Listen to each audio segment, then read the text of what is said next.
Good morning, everybody, and happy 4th of July weekend. I'm Laura at Perfect Pots, and I wanted to show you a few tips for trimming up your planters. And it's my recommendation that you do this sometime right around the 4th of July. So it's just a good reminder midway through the season that you can give your pots a little bit of a haircut or a trim, and it will keep everything growing really balanced and will re-energize your plants, producing more blooms, and will keep your pots looking very tidy and perfect. So let's get started.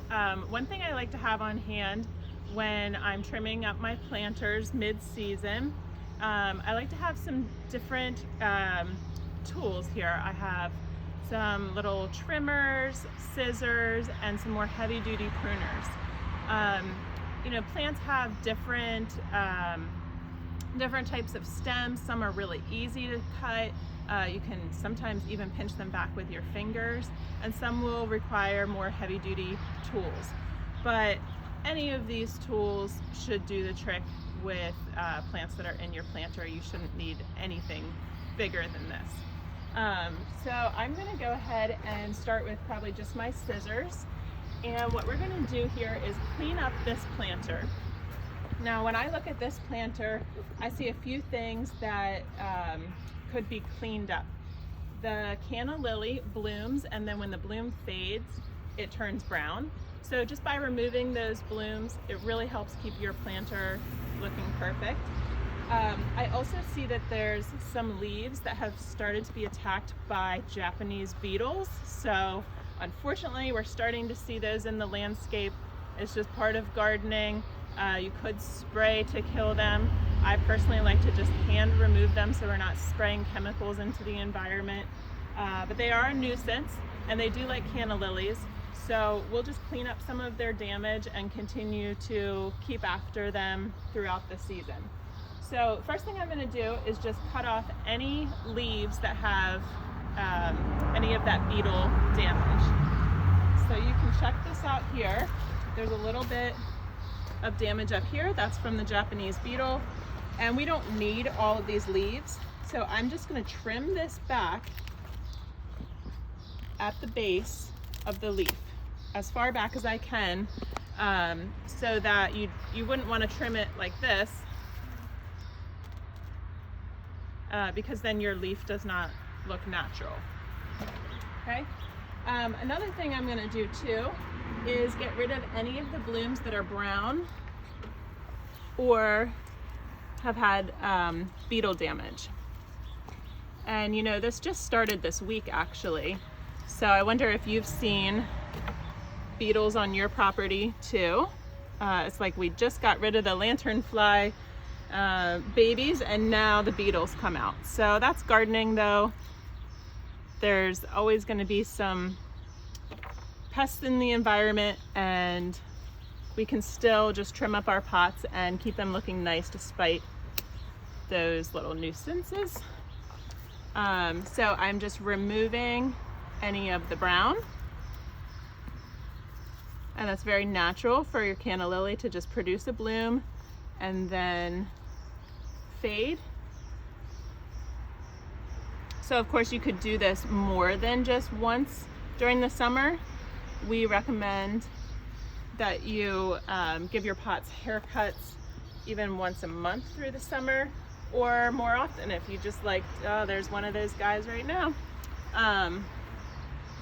So whenever you have the time to come out with scissors and just clean up those brown spots, it will really do a wonder to keep your pots looking really nice and fresh and balanced. So another thing we're going to do too is trim off some more of these canna lily leaves so that the other annuals around the base can get as much light as they need. This canna lily grows 4 to 6 feet tall, so if we allowed it to do so, the leaves could overhang the rest of the pot, and these plants planted around the base are sun-loving annuals, so they would not be getting as much light as they need. So I'm going to remove some of the leaves that are drastically overshadowing the summer annuals at the base. And when you can get a leaf that also has the beetle damage, you're doing two things at once, removing the beetle damage and also removing some of that shading.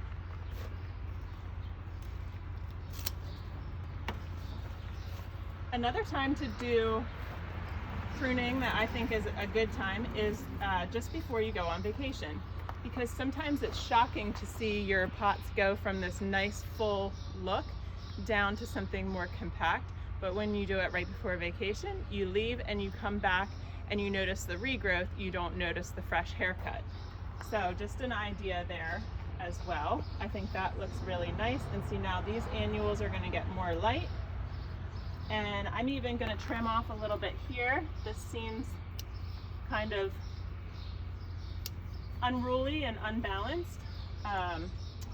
Even if you like that look, it's a great idea to still give your planters a trim, because it's re-energizing the base of the plant. They're going to continue to bloom, and by keeping them somewhat compact throughout the season will help them last longer into August, beginning of September.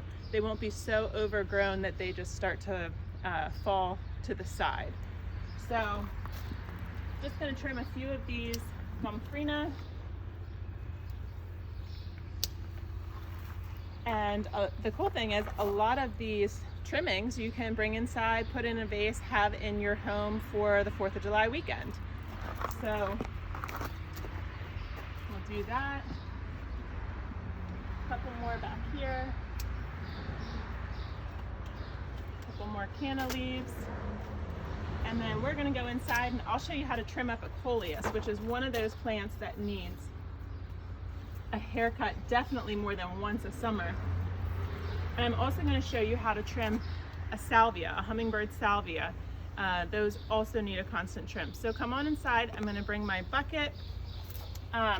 Also, one other thing I wanted to mention, I'll mention it while we're out here with this planter. Bloom booster. If you don't have some of this already and you feel like your pots need a little extra kick, Bloom Booster is what you need. It looks just like Miracle-Gro, but we prefer it over Miracle-Gro. The chemical formulation is a bit different, and it's perfect for blooming annuals. So we actually have this pumping through our hose in the greenhouse, and we use it on everything except for our herbs and veggies. And it turns your water blue. It has lots of nutrients that your plants need to continue to perform and bloom throughout the summer. So what you want to do, it comes with this cute little scoop, and you do 1 scoop in your watering can. You can do it every single time you water, or you can do it every single time you have time to water with a watering can if you are a hose waterer or if you have lots of pots. So I keep this bucket right out by my hose, so it's right there when I fill up my watering can. And we just put 1 scoop right into our watering can. You can do that before you fill up with water, and then as you're filling up with your water, it'll mix into your watering can. And when you're finished your haircut, you can water your planter well, and in no time you'll start to see fresh blooms, and it will continue to keep your pot looking tidy all summer long. We're going to move inside, but I could probably spend another 10 or 15 minutes just trimming up this pot. You really can't hurt the plants by trimming them back a little bit here and there for aesthetics, so don't be afraid. Even with this vinca here, you could take off a few of the stems just to keep it more compact. But let's go on inside and I'll show you about that salvia and coleus. So come on in.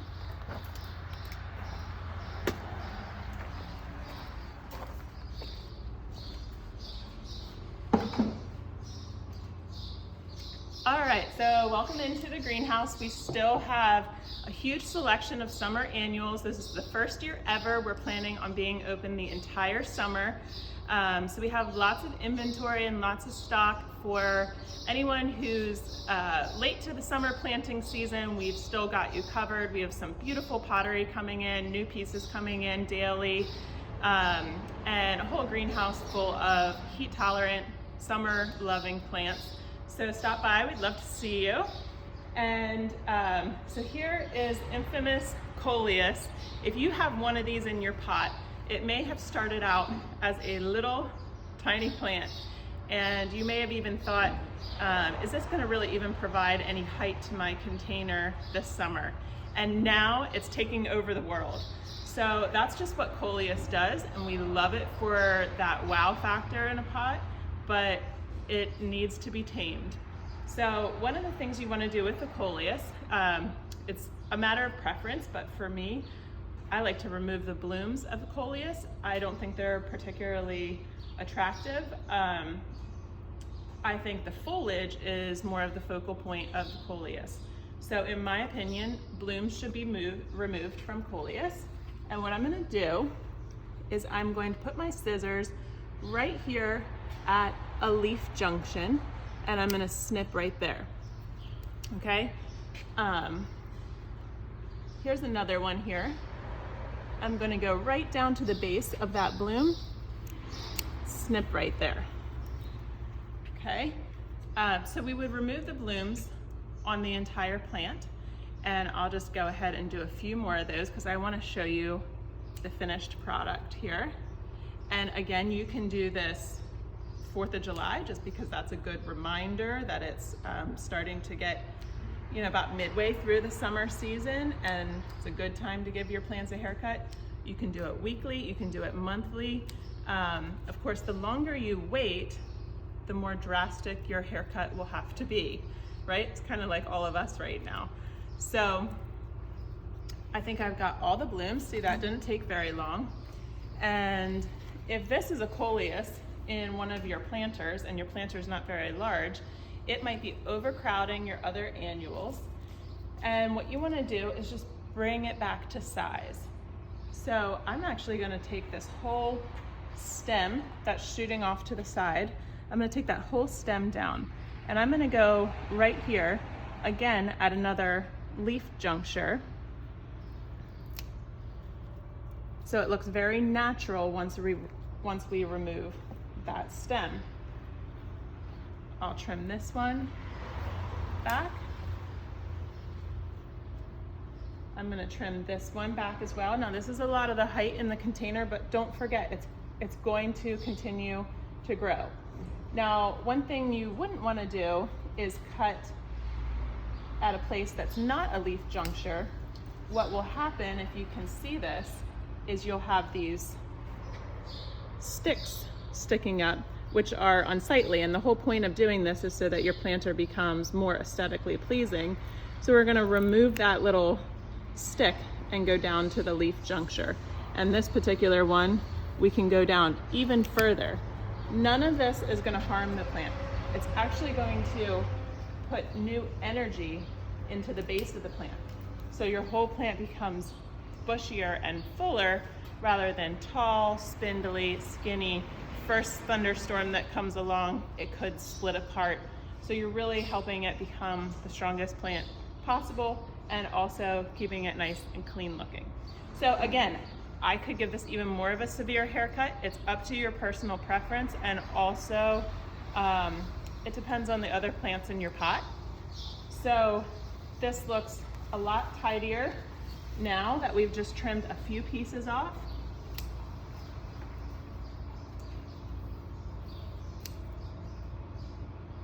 And again, Coleus is a really interesting plant because these root really easily in water, and they can become some of the most beautiful indoor vase arrangements. You can just take these little pieces and stick them right into a vase in your bathroom, and you'll be amazed. In just a few days, you'll have roots coming out the bottom. You certainly could plant them in another planter, but it's just fun to bring them into the house too, to have a little bit of color here and there, and use your pots not only outdoors, but also to bring you some indoor beauty. All right, so let's move on to the salvia. I always love when these salvias come into the greenhouse for the first time in the spring. It gets me excited about summer. I think it is it's probably one of our favorite summer annuals to use in a pot, and they also come into the greenhouse in the spring, and they're about this tall. So I also love how much of a wow factor they can add to a pot, but they need to be groomed. I'll show you in just a few minutes how to bring this back to a pretty plant rather than an overgrown plant. The first thing I'm going to do is deadhead the older blooms. We are going to take off some of the flowers, but it's okay. The plant is going to re-energize, and in the end this will be a good thing for the plant. So can you see how some of the blooms have already fallen off of this, and there's this sort of ugly spiny stem right there? We're going to trim that again back to a leaf junction. Okay, so we don't have, you don't want a stem sticking up like that.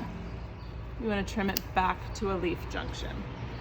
So we're looking for any of those spiny stems on the whole plant. It looks like a daunting project at first, but you get into it, you start to get an eye for what to look for. Imagine if you were doing this once a week, it really wouldn't be a chore at all. And I kind of like cleaning up planters. I really like it, actually. It's almost like tidying up your house when you sit back and look at it. It just looks really pleasing and cleaned up and well kept. So that's what we want to keep your pots looking perfect. So now what I'm doing is I'm just reducing the size of this plant. Imagine if it's in the center of your planter.